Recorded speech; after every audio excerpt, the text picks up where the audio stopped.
Roamers need a smart to be effective. Too many times people are sprinting out wherever it's clear. Yeah.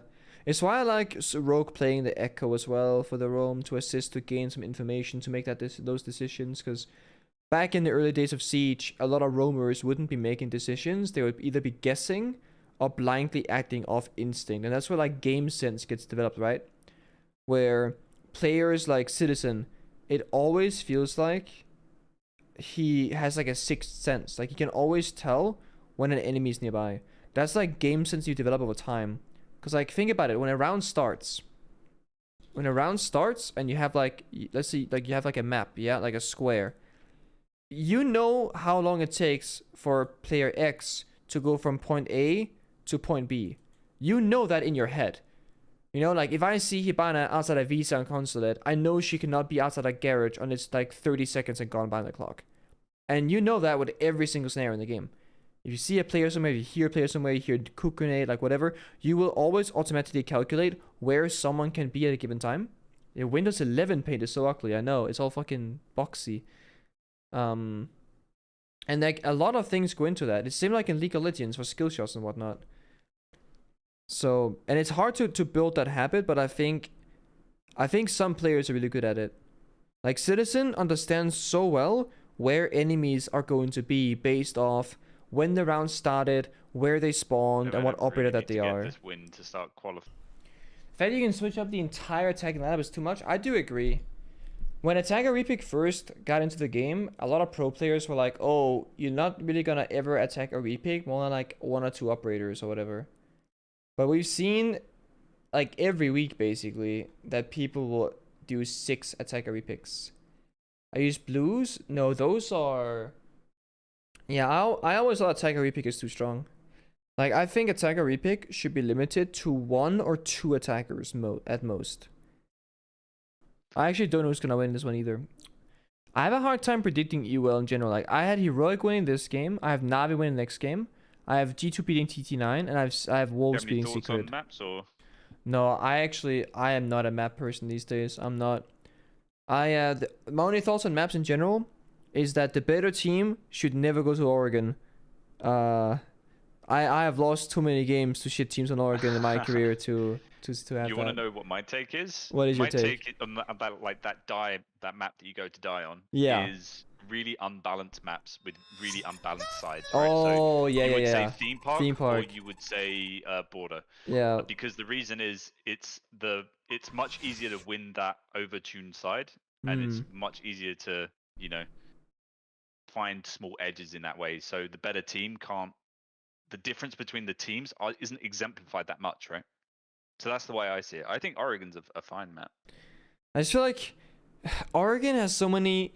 Like, Oregon to me is all about the small devil details, because every team will do the same thing or similar thing, and like it's always the same bomb sites and preferences and rotations, and it's the small things like initially on a kid's attack pressuring all these different sides, yeah. So they then use their spare reinforcements, and then you make that assessment, they did this, that means we do this. It's all about that in the mid-round decisions. Yeah, in NAL they've started excluding playing kids' bedroom basically, and they play basement and then play double tertiary, and almost no one plays kids anymore because of the nade meta I guess from last year or last stage. And then now that people realize that grenades aren't as big of a deal, they've slowly started playing kids more and more and more again. It's just that it's just everyone knows how to play Oregon, so like if you're like it's all played through BDS but that's the against point where I Eminem, think you look at it and you kind of go, what's really important? Like if you think that it's OP on the attack, because you're gonna have to say once it's played through who's favored, right? Would you say attack or defense? Oh boy, I would say attack. If you know, like, let's assume that you know how to attack on the map and like you're comfortable doing it, I would definitely say attack.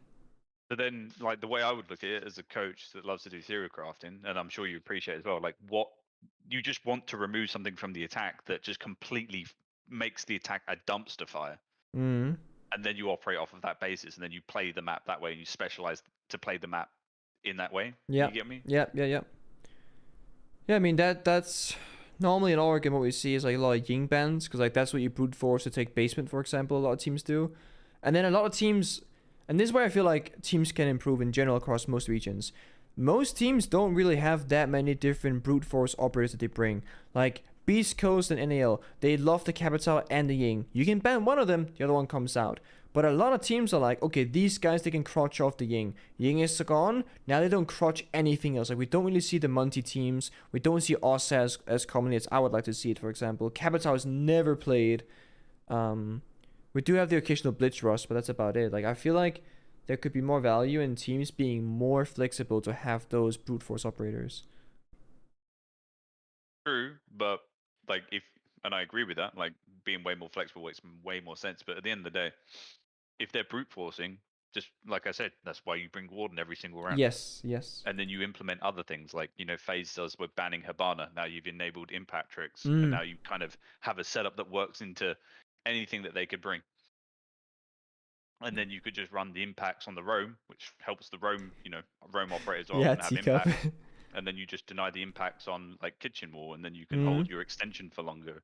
All kind of adds up. Yeah, no, I like that. There's still more that the game could progress by. No, for sure, for sure. That is the beauty of Siege, I think, is there's always so much you can do. What are your thoughts on because I thought about, and this was a discussion even like 2 years ago back when we were playing, was like, when is it time to add a third operator ban? Because I think adding another attacker and defender ban for both teams, I feel like might be too much. But I thought about a theory where you do the same bans as now, but then you get a third optional ban. Either you can choose yourself whether you ban an attacker or a defender, or you will have to ban an attacker or defender based on your starting side. So if you start defense, you get to ban an attacker, vice versa. And then you have 3 bans each, but it's going to be 1 defender, 1 attacker, 1 optional. Do you think we're in the stage of Siege where we need a third operator ban yet? Or do you feel like we're overdue and we need 4? Or do you just keep it the same as it is now? I think that you keep. I don't know. Like I feel like there's almost better solutions to this, which could be just limiting 6-pick. Oh, the attacker repick on attack, yeah. Yeah. But what about the defensive side? Because like defense doesn't get any way to change things. I was like, you obviously. That's because that is helped by the fact that defense has to, Yeah. The attack can't repick everything now. So yeah. The attack has to sacrifice drones to get intel to then repick, but it can only repick one thing. But then you start finding a meta where they're forced to, like in the previous meta, to pick a safe lineup that they can operate from, so they can't pick into like super cheese, right? Yeah. And that's what we're seeing more and more.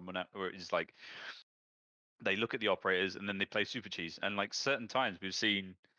Like even with this meta shift, I found that you can just have really easily set up attacks that have like no variation in them, just because you can just go, oh, they're this bomb site. We change everybody's lineup. It's crazy powerful for the attack. So I think it's much better if you think there's a discrepancy to limit the repick to like 2 than it is to add bans to neuter the attack. On the topic of like the bans, I don't think that we have enough operators that are relevant.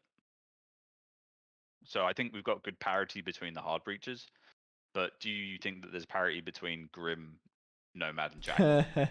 Yeah. So there's these dead operators that don't really perform any roles, and until they've introduced, I think the solution for now is to have better interactions between operators. Okay. Which is good in the Thatcher sense, right? Yeah. With the impact EMPs and all that kind of stuff. No, big agreed. Certainly. They need to do better balancing and interactions before they bring in more operator bans. Okay. I'll be right back 1 second. All right. See you in a bit.